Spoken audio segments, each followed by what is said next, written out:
My name is Andre. I am 52 years old, and I have spent the last 30 years of my life watching the world go by through the windshield of a long-haul semi-truck. My wife Keisha passed away 8 years ago. Since that day, I have sent my mother-in-law $500 every single month to pay off a debt. I thought I was honoring my wife, but one day the neighbor stopped me and said 3 words that shattered my reality. Stop sending money. Then she handed me a memory card from a hidden camera. What I saw on that footage made me realize that my loyalty was just a joke to the people I trusted most. Before I tell you what was on that tape, let me know in the comments where you are watching from.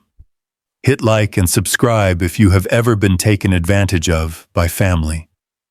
I remember sitting in the cab of my truck at a rest stop just outside of Atlanta. The rain was hammering against the roof, creating a rhythm that usually put me to sleep, but that night I was wide awake. My dinner was a $3 gas station sandwich that tasted like cardboard. In my other hand, I held a pen and a checkbook. My fingers were calloused and stained with grease from checking the engine earlier, but my handwriting was steady. Pay to the order of Beatrice Thorne. $500. This was it. The final payment. For 8 years, that check was the first thing I wrote every month, even before I paid my own rent. I took a bite of that dry sandwich and looked at the check. I should have felt relieved. Instead, I just felt a heavy hollowness in my chest. My mind drifted back to the sterile smell of the hospice room 8 years ago. Keisha was so small in that hospital bed. The cancer had taken everything from her strength, her hair, but not her worry. She grabbed my hand with a grip that was surprisingly strong for someone so frail. "Andre," she whispered, "you have to promise me. Mom cannot lose the house. I took out a loan to pay for treatments that did not work. There is a lien on the property. If it is not paid, she will be on the street." I looked into her eyes, those beautiful brown eyes that were fading fast, and I did the only thing a husband could do. I promised. I told her I would take care of it. I told her her mother would never be homeless. That was the last promise I ever made to her before the machines flatlined. I did not just say the words. I lived them. 2 weeks after the funeral, I sold my 1967 Mustang. That car was my pride and joy, the one thing I did for myself after decades of driving. I watched it drive away and sent the cash straight to my mother-in-law, Beatrice. But that was not enough. To make that $500 monthly payment, I picked up every extra haul I could find. I drove through blizzards in the Midwest and heat waves in Texas. While other drivers were home with their families on Thanksgiving, I was eating turkey jerky on the interstate. I lived like a monk. I wore the same boots until the soles wore through. I skipped meals. I slept in the cabin to save on motels. Over 8 years, I sent Beatrice exactly $48,000. I convinced myself that every mile I drove was keeping a roof over her head, preserving the home where Keisha grew up. I thought I was a good man doing the right thing. I had no idea I was just a fool funding their luxury. The engine of my '99 Ford F-150 rattled and coughed as I turned onto the street where my mother-in-law lived. I had made this drive 96 times, once a month for 8 years. Usually I mailed the check, but for this final payment, I wanted to deliver it in person. I wanted to feel the weight of the burden lifting off my shoulders. I wanted to look Beatrice in the eye and tell her that Keisha's memory was safe, that the house was safe. But as I pulled up to the curb, I slammed on my brakes. I thought I had the wrong address.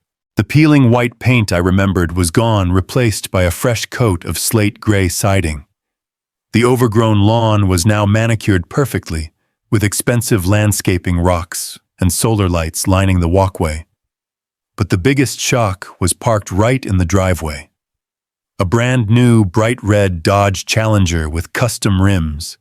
It gleamed in the afternoon sun, looking like it cost more than my entire annual salary. I sat in my truck for a moment, gripping the steering wheel. My hands were rough and cracked from changing tires and hauling cargo, while their driveway looked like a showroom. Maybe a relative was visiting. Maybe Kyle had finally gotten a job. I pushed the doubt down. I grabbed the check for $500 and stepped out. My work boots crunched on the pavement as I walked up the path. Before I could even knock, the door swung open. It was Kyle, Keisha's younger half-brother. He was leaning against the doorframe, wearing a designer hoodie that I knew cost at least $300. He looked me up and down with a smirk that made my stomach turn. "Well, look who it is," he said. "Uncle Trucker is here. The smell of diesel fuel must be free because you brought it with you." He did not move to let me in. He just stood there blocking the entrance like a bouncer at a club I was not cool enough to enter. I tried to keep my voice steady. "Hello, Kyle. Is your mother home? I have the final check for the house debt." Kyle laughed, a short, sharp sound that had no joy in it. "Mom," he shouted over his shoulder without looking away from me. "The ATM has arrived." Beatrice appeared behind him a few seconds later. She was wearing a silk robe and holding a glass of wine. She looked younger than her 65 years, probably because she had clearly spent money on treatments I could never afford. She did not smile when she saw me. She just extended a hand with perfectly manicured nails. "Hand it over, Andre," she said. I placed the check in her palm. She glanced at the number and let out a dramatic sigh. 500. "You know, Andre, with inflation the way it is, this barely covers groceries anymore. You really should have added a little extra for interest considering how long you dragged this out." I was stunned. I had sacrificed everything to pay off a debt that wasn't even mine, and she was complaining. "Beatrice," I said softly, "I kept my promise. The debt is paid. Can I come in for a glass of water?" It was a 3-hour drive.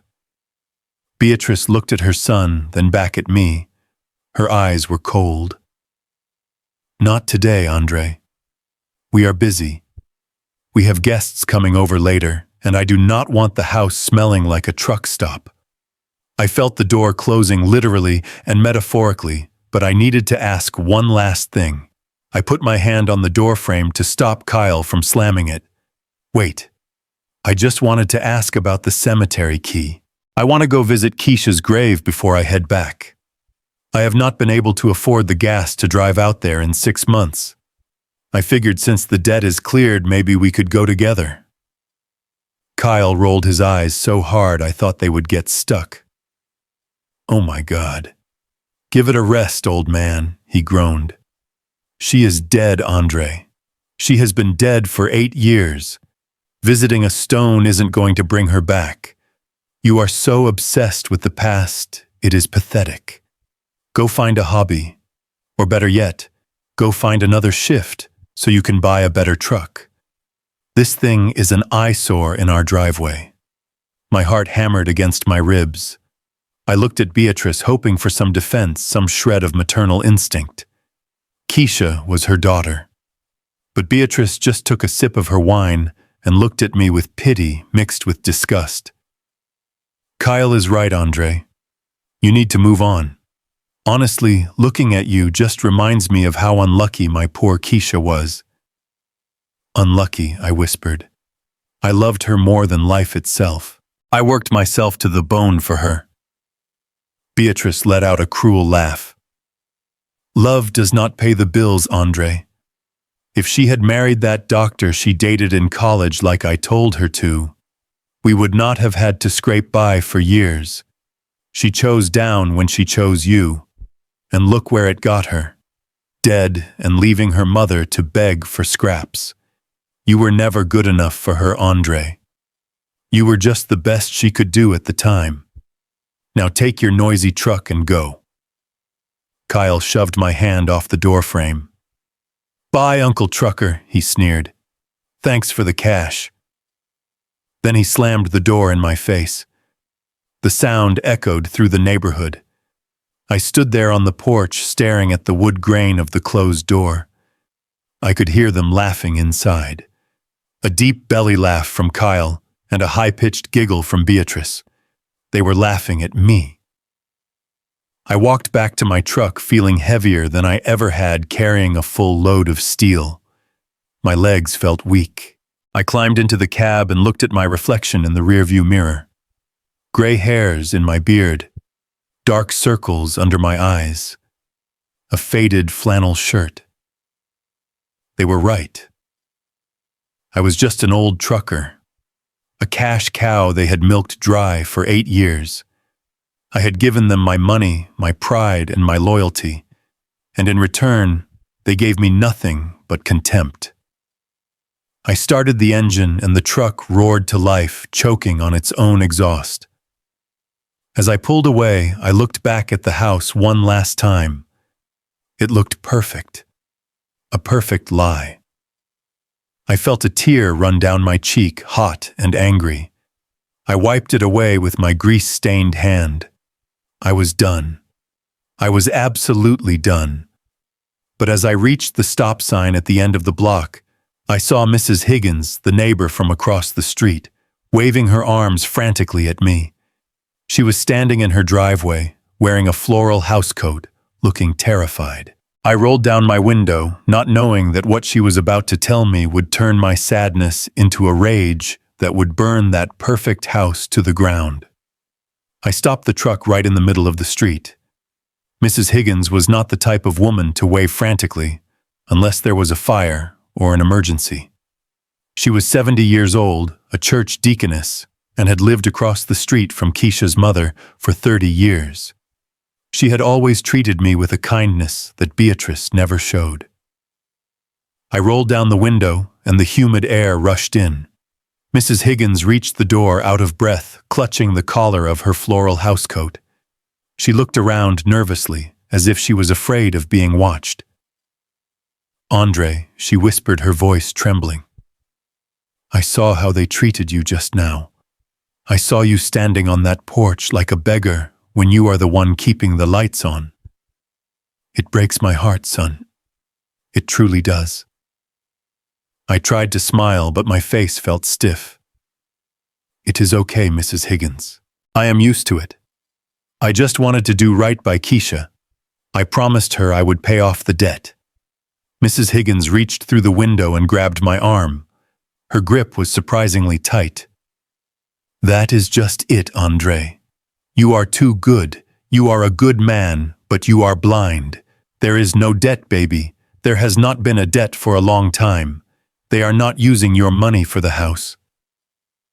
I frowned, confused. "What do you mean I saw the papers years ago? Keisha told me about the medical lien."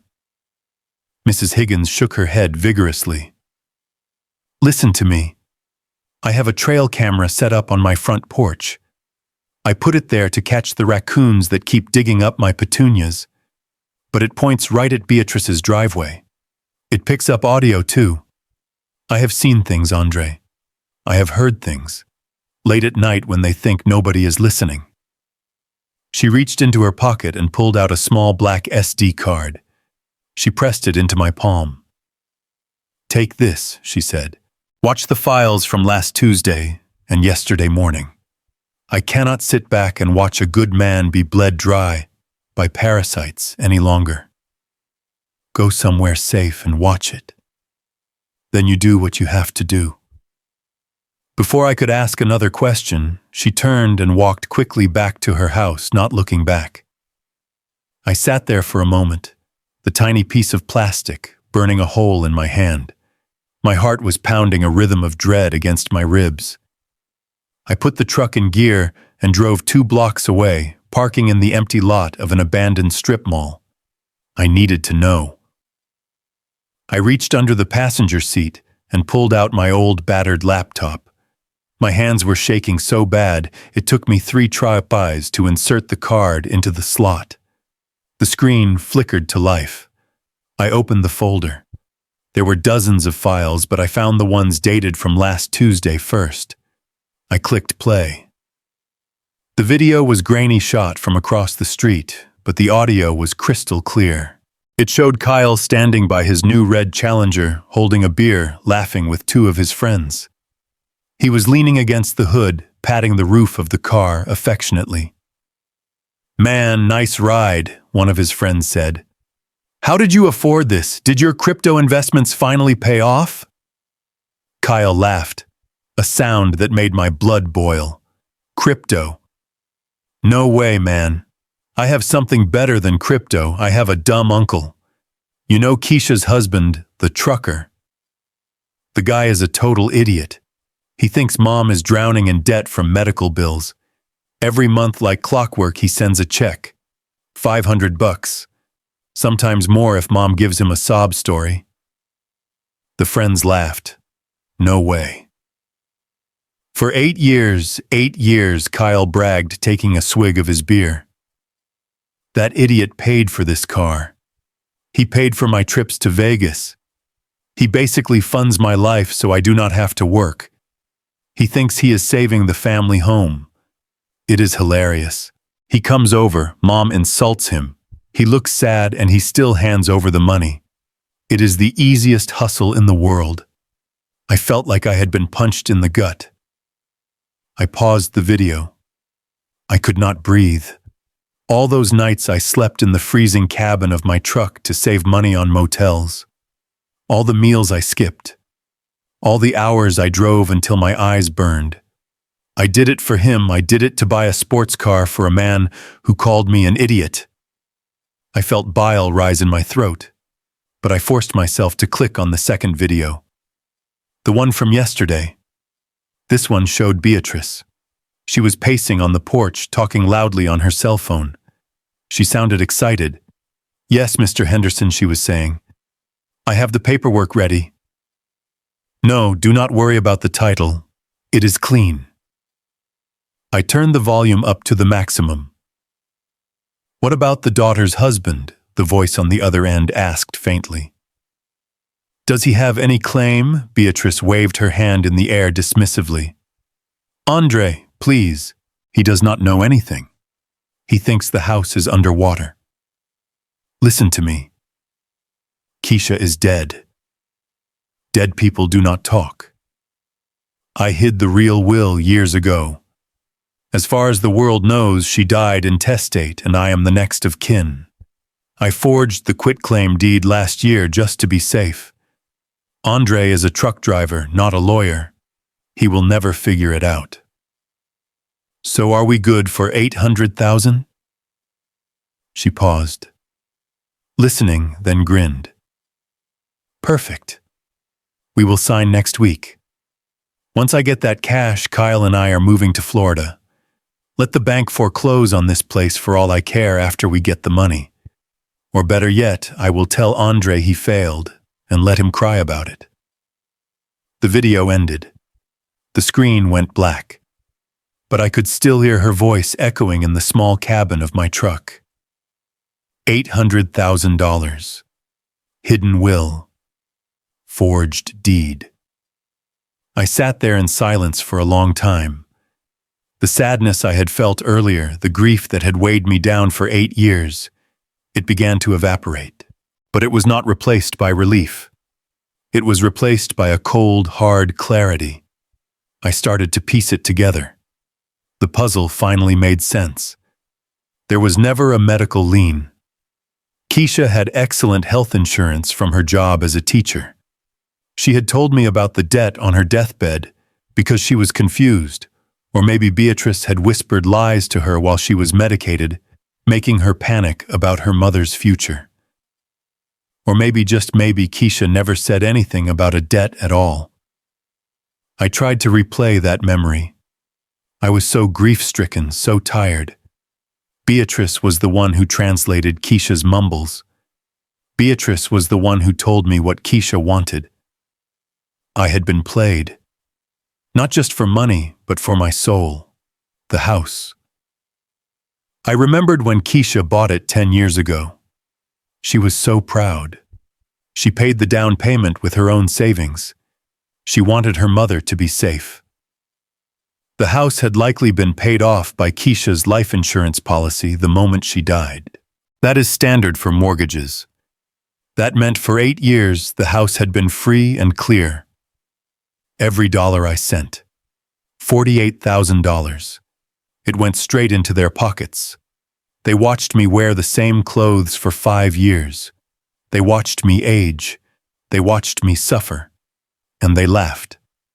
They laughed while eating steak dinners paid for by my sweat.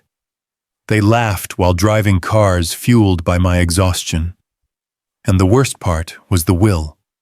Keisha had left a will. Beatrice said she hid it. That meant Keisha had likely left the house to me. She wanted me to have it. She wanted me to be safe. And her own mother stole that from me. She stole my inheritance, she stole my money, and she stole 8 years of my life. I looked down at my hands. They were trembling, but not from sadness anymore.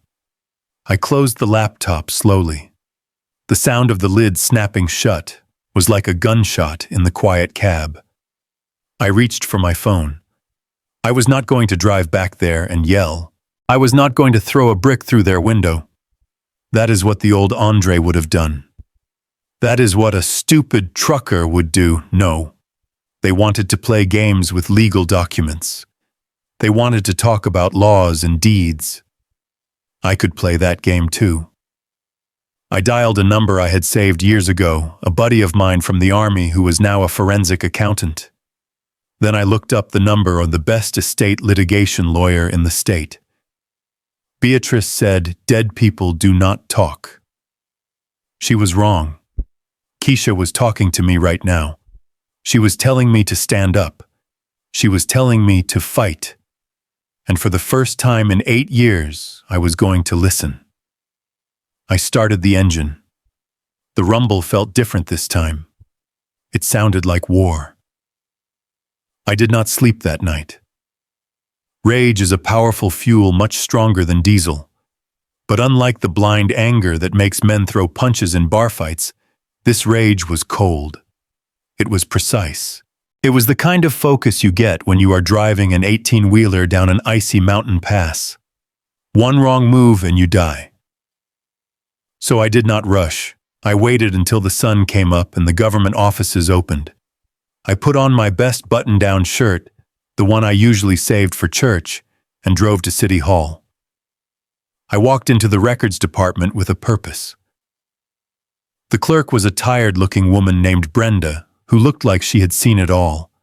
I gave her the address of the house and asked for the history of the deed. She pulled up the files on her computer and printed them out. The hum of the printer was the only sound in the room. When she handed me the stack of papers, my hands were steady. I flipped through them until I found what I was looking for. The quitclaim deed. This is the document that transfers ownership from one person to another. There it was, a transfer of title from Keisha Thorne to Beatrice Thorne. I looked at the signature at the bottom. It looked like Keisha's handwriting. It had her loops and her slant. But then I looked at the date next to the signature. July 15th, 2016. My breath hitched in my throat.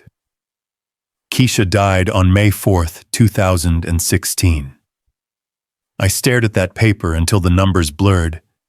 My wife had supposedly signed away her house 2 months after her funeral. Beatrice was not just a thief. She was sloppy. She was so arrogant, so sure that nobody would ever check that she forged a dead woman's signature and got the dates wrong. I felt a grim smile tug at the corner of my mouth. This was not just a property dispute anymore. This was a felony. I took those papers and drove straight to the office of Mr. Vance. He was not a strip mall lawyer. He was the kind of attorney whose amas smelled like mahogany and expensive leather. I had served in the army with his father, and he had told me once that if I ever needed to kill a giant, I should call his son Mr. Vance listened to my story without interrupting. He looked at the video footage from Mrs. Higgins. He looked at the forged deed. He looked at the bank statements showing my $48,000 in payments. When he finally looked up, his eyes were sharp. "Andre," he said, leaning back in his chair, "they did not just steal from you. They committed fraud, forgery, and larceny. They are trying to sell a house they do not own. We can stop them. But if we just file a lawsuit, they might try to hide the assets or drag this out for years. We need to catch them in the act. We need them to admit they own the house and are selling it right before we drop the hammer." I nodded. I knew exactly what I had to do. I had played the role of the dumb trucker for 8 years. I could play it for 1 more week. I waited 2 days before I made the call. I needed Beatrice to think I was desperate, or stupid, or both. I sat in my truck, took a deep breath, and dialed her number. She picked up on the 4th ring.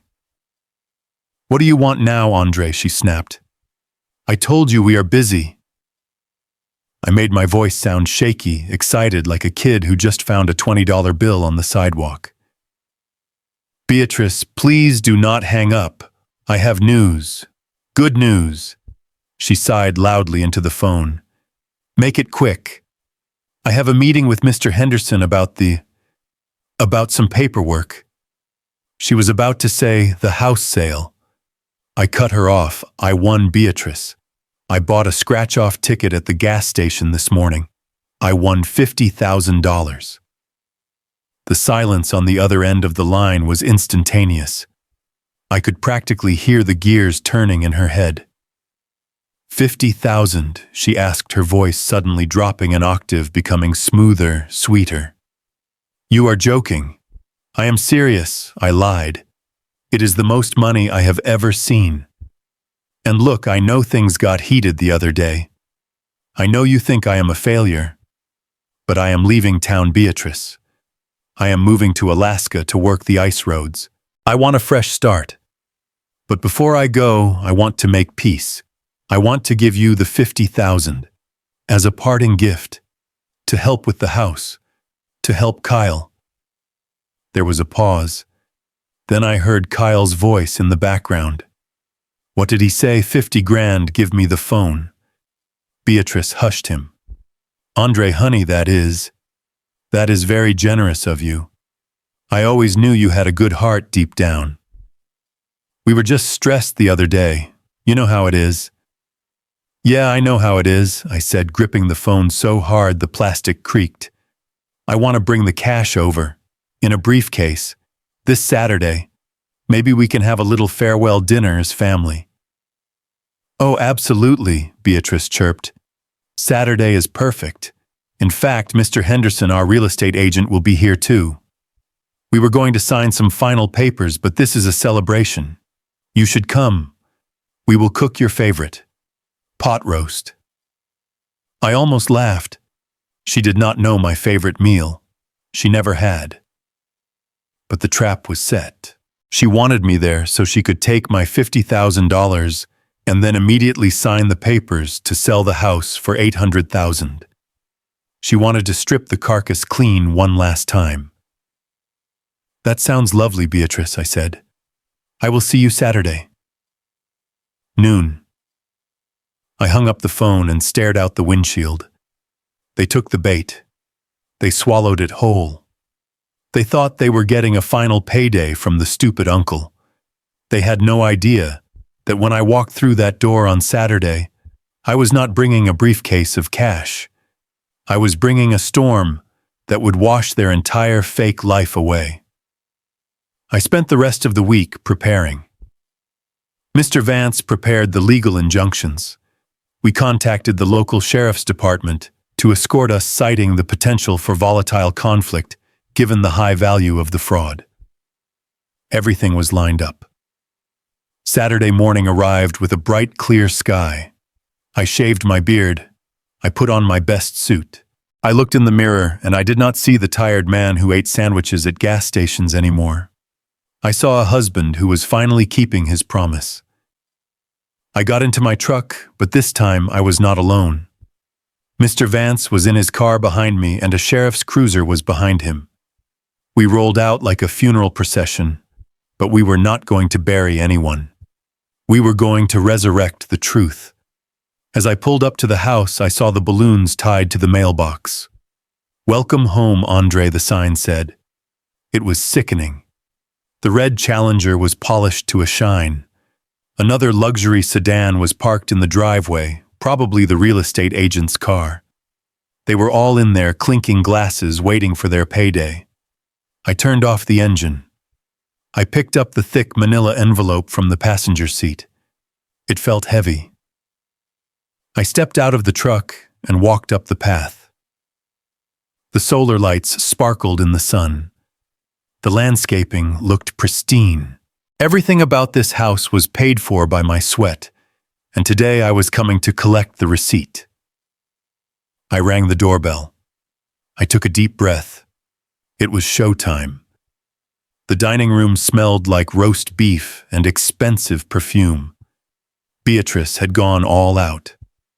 There was a crystal chandelier hanging above the table that I had never seen before, probably bought with my checks from last year. Kyle was sitting at the head of the table holding a glass of champagne. He looked like a king holding court. There were about 10 people in the room, including the real estate agent, Mr. Henderson, who looked impatient to get the papers signed. Kyle raised his glass and pointed it at me. To Uncle Trucker, he announced loud enough for everyone to hear. "The man who finally got lucky. It is about time you did something right, old man. Enjoy freezing your toes off in Alaska while we enjoy the sunshine in Florida." The guests laughed politely. Beatrice beamed at me, her eyes darting to the bag I had brought in. She thought it was full of cash. "Andre, honey," she said sweetly, "why do we not handle the business first? You said you brought the 50,000. We can count it while the food finishes cooking." I looked at her. I looked at Kyle. I looked at the house that Keisha had loved so much. I stood up slowly. The room went quiet. I reached into my bag. Beatrice's eyes widened with greed. But instead of a stack of cash bundles, I pulled out a single thin manila envelope. I tossed it onto the polished mahogany table. It landed with a soft slap that sounded like a thunderclap in the silent room. "What is this?" Beatrice asked, her smile faltering. "Where is the money?" "Open it," I said. My voice was calm, dangerously calm. Beatrice ripped the envelope open. She pulled out the papers. The first page was a copy of Keisha's original will, the one Beatrice had hidden. The second page was a report from a forensic document examiner confirming that the signature on the deed transfer was a forgery. Beatrice's face went pale. Her hands started to shake. She looked up at me, and for the first time I saw genuine fear in her eyes. "This is fake," she stammered. "This is nonsense." Mr. Henderson, the real estate agent, leaned over and took the paper from her shaking hand. He read it quickly. His face turned red. "Mrs. Thorne," he said, his voice tight. "Is this true? Did you forge the title to this house? Because if you did, I cannot be involved in this sale. This is a felony." Kyle stood up, knocking his chair over. "Who cares what a piece of paper says? Get out of here, Andre. Get out before I throw you out." I did not move. I just looked at the front door and nodded. That was the signal. The front door swung open, and Mr. Vance walked in, followed by 2 uniformed sheriff deputies. The air in the room seemed to get sucked out instantly. Kyle dropped his glass. It shattered on the floor, but nobody looked at it. Mr. Vance stepped forward holding a leather folder. "Beatrice Thorne and Kyle Thorne," he announced. "I am representing Andre in this matter. We have obtained an emergency court order freezing all assets associated with this property and your personal accounts." Beatrice gasped. "You cannot do that. This is my house." Mr. Vance shook his head. "Incorrect. You committed fraud. But it gets worse for you. For 8 years, my client sent you checks. Every single one of those checks had a memo line that read, 'Payment for house equity.' By cashing those checks, you legally acknowledged that he was paying for ownership. Since you also forged the deed to steal the title, the court has not only voided your ownership, but has ruled that the house belongs entirely to Andre. You are living in his house, and you are trespassing." The deputies moved in. One of them walked straight to Kyle. "We also have a warrant for your arrest, Kyle. We have evidence from your bank records connecting you to the purchase of illegal narcotics using wire transfers. Hands behind your back." Kyle started to cry. He did not fight. He just crumbled like the coward he was. "Mom, do something," he wailed as the cuffs clicked onto his wrists. Beatrice was next. The deputy pulled her arms back. She looked at me, her makeup running down her face, her mask of superiority completely gone. "Andre." "Please," she begged. "Andre, tell them to stop. I am family. I am Keisha's mother. I only did it for the family. I just wanted us to have a good life. Please, son." The room was dead silent. Everyone was looking at me, waiting to see if the nice guy, if the stupid trucker, would finally break. I walked over to Beatrice. I looked her right in the eyes. I felt nothing. No anger, no sadness, just ice. I looked at her and delivered the truth that had been building inside me for 8 years. "You are not my family," I said. "My family died 8 years ago in a hospital bed. You are just a stranger living in my house." "Take them away," I told the deputies. Beatrice screamed as they dragged her out the door. I watched them go. I watched the flashing lights of the police cars bounce off the walls of the living room. Mr. Henderson packed up his briefcase and ran out the door without saying a word. I was left alone in the silence. I looked around the room. It was finally over. The debt was paid, but not in the way they expected. I had paid with patience, and they had paid with their freedom. I could not stay in that house. The walls whispered with too many lies, and the air was thick with the memory of betrayal. So I sold it. The real estate market had exploded, and I walked away with nearly double what Beatrice had hoped to steal. But I did not keep the money for myself. I used it to establish the Keisha Thorne Scholarship Fund to help underprivileged children in our community get the education they deserve. That was the legacy my wife truly wanted, not a red sports car or a vacation to Florida. I did buy one thing for myself, though, a brand new Peterbilt truck. The cabin is warm, the engine purrs, and for the first time in 8 years, the road ahead belongs entirely to me. As I drive down the highway, I look up at the blue sky and I smile. I am finally free. I learned a hard lesson through all of this. Kindness placed in the wrong hands is foolishness, but the patience of a good man is the sharpest blade of all. Do not ever let anyone mistake your silence for weakness, and never let them exploit your love. Have you ever discovered that the people closest to you were taking advantage of your kindness? Tell me your story in the comments below. And if you want to hear more stories about justice being served, hit that like button and subscribe to the channel. Until next time, keep your eyes open and your heart safe.